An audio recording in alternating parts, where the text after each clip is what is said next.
Grandpa. Yeah. That's exactly how you do it. Yeah, here early chain. Whippersnapper. We're still getting to know your characters. What can you tell us about them that we don't already know? For Dr. Abby, she is fiercely loyal. And we've been, Joe and I, Allison's character, we've been friends since childhood. And I think I've been friends with Donald Faison's character too. I think we've probably just known each other in this period. He's probably known us since we were kids. Mr. Sawyer. Hi, Mr. Sawyer. Hello, Abby. He used to be Mr. Sawyer to me. But yeah, I think that's a backstory that we haven't really explored yet. Yeah. What can I about Ed that you don't see yet? He's got a temper. You'll see his temper. You'll see he pops off a couple of times. That's about it. Bad taste in shirts. Bad taste. That is No, the character. The character. Nice. he gave us all Rams shirts with our names on them. So I wear mine proudly all the time, but my husband's a Saints fan. And he's very nice. I love that he's a Saints fan. I love that. He's like, if I get your Saints shirt with your name on it, will you burn the Rams? No, it's never going to happen. So we've had the chance to start with, grandpa doctor relationship with Piper, coming in. How much of this is going to start growing in the next few episodes? What part? Just the dynamic with Piper, this whole mystery behind Piper and the growth of the grandpa dynamics, the sort of adopted grandpa dynamic, and then the adopted. Oh, okay, so episode 3 pops off, and the reveals in the show come really fast. It's something that the creators, Tara Butters and Michelle Fazekas, they absolutely didn't want the audience to get bored and ahead of the story, so they are revealing quickly. I mean, and we're all reading the scripts and we're like, oh, okay, we're doing that now.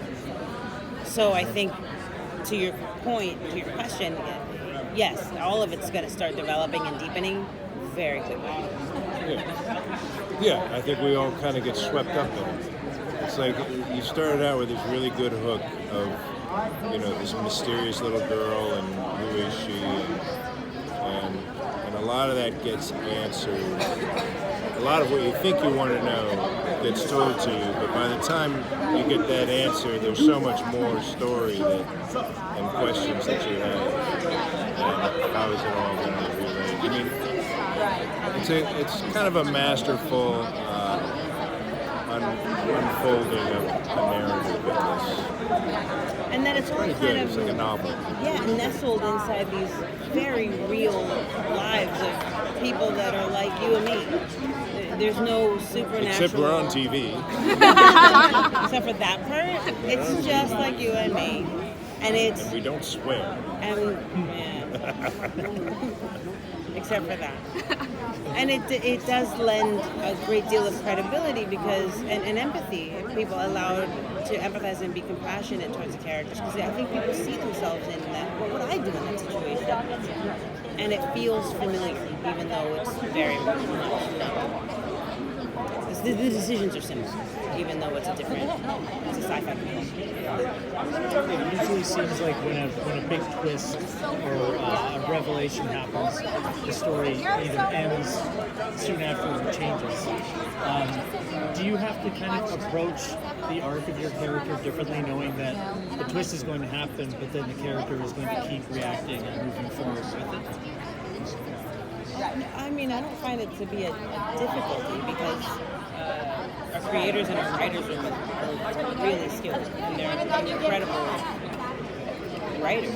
So what is most important to me is it real? Is it true? Are we telling a story? What do I want? Do I want something that makes sense in this world? And up until now, we haven't been disappointed. I have. Yeah, they're very mindful of their characters. Characters don't know more than they should know, and then that becomes part of the story. I mean, you saw 3, right? So, who knows?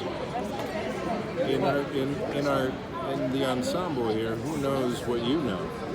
Not that many people, right? So those people have to learn.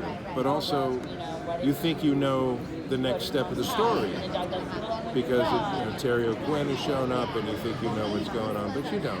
I'll tell you right now, that's the spoiler. You don't know. You really don't. You think you do because they're sending you down that path, but that ain't it. It's real. I mean, it's good, man. It's good. It's good to read. It's good to watch. We get a lot of questions from readers about how to approach a part when it's in a Don't be different mad genre. you don't know. It's intended for you not to know. It's intended for you. I'm sorry. It's intended for you not to know. But you're gonna love it when you go, whoa, man! Clancy was right. Yeah.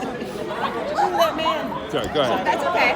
So we get a lot of questions from readers about how to approach a part when they're used to working in a different genre. And you guys have worked with various different types of television, even voiceover. How did you approach this part in the sci-fi mystery? And did it differ, or do you approach different parts in different genres differently in your work? Okay. I'll go first.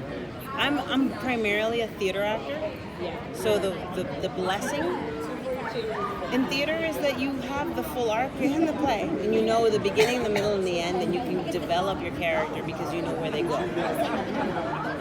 TV, in my experience, I find that the end of a season, I'm like, I wish I'd known that episode 3. I would have totally played that differently, So it's tough, but I think if you always play the truth of the scene and truth of your need and your objectives, and your relationships are real, it covers it. And I think it for me, that's what I've had to kind of rely on, so that I don't get bogged down by what is going to happen in 3 episodes? Can I say that like that? Because what if that doesn't happen later? Because backstories change, things shift. They decide somebody's going to go a different path based on, whatever they're talking about in the writers' room. So I don't know if that answers your question.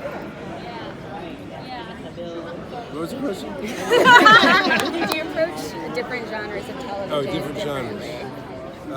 Yeah, of course you do. But when you start out on a TV show or pilot, it's like you meet these people for the first time, and all of a sudden you have to presume an intimacy. That's what actors do pretty much.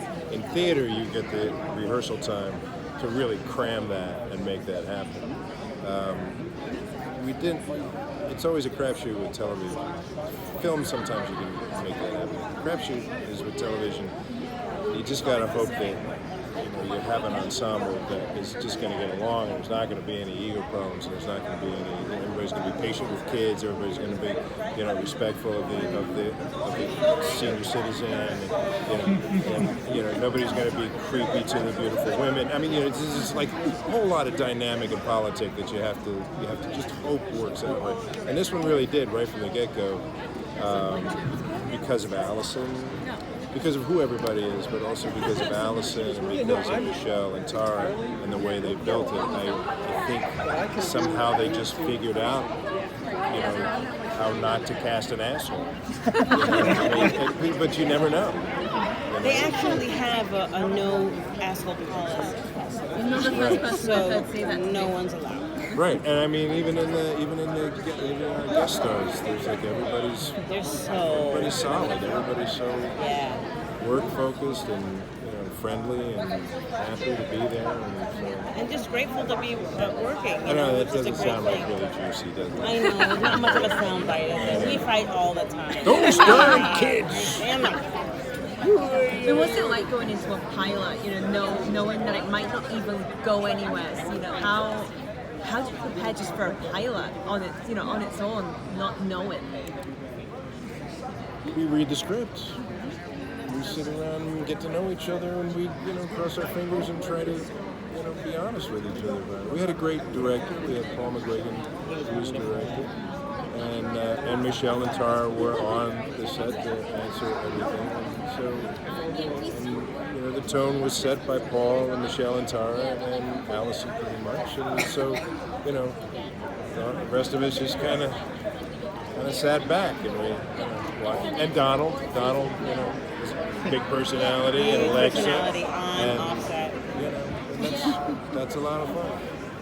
What part of the series, when you first read the scripts and was approached for it, really drew you in? Like the storyline, your characters, you The wanted writing, I thought the writing was fantastic. I loved that it was this extraordinary world happening to very ordinary people, and that it was just so human and character driven. That's what drives me to fall in love with a role or a script, and that was number one for me. So character driven. And Tara and Michelle, they were like, read it, let me know. And I'm like, and I know them, I've worked with them before, and I'm like, okay, I'll be hard pressed to be like, not so good. And I was 5 pages in, and I was like, girls, just yes, I'll finish reading it. Yes. See?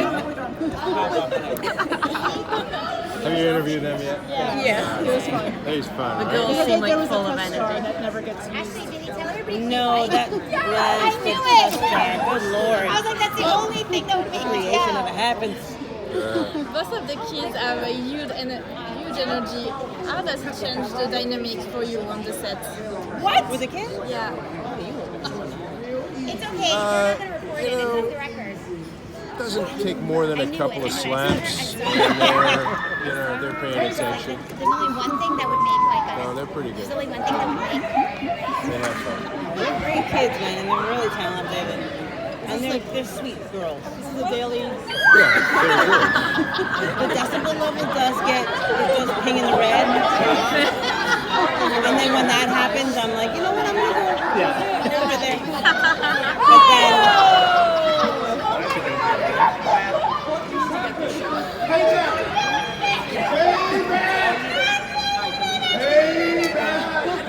Yeah. So that happened. Alexa, you got to fix Guys, it. for a couple of photos. Thank you. Thank you so much. Thank you so much, you guys. Hey, it's a pleasure. Thank you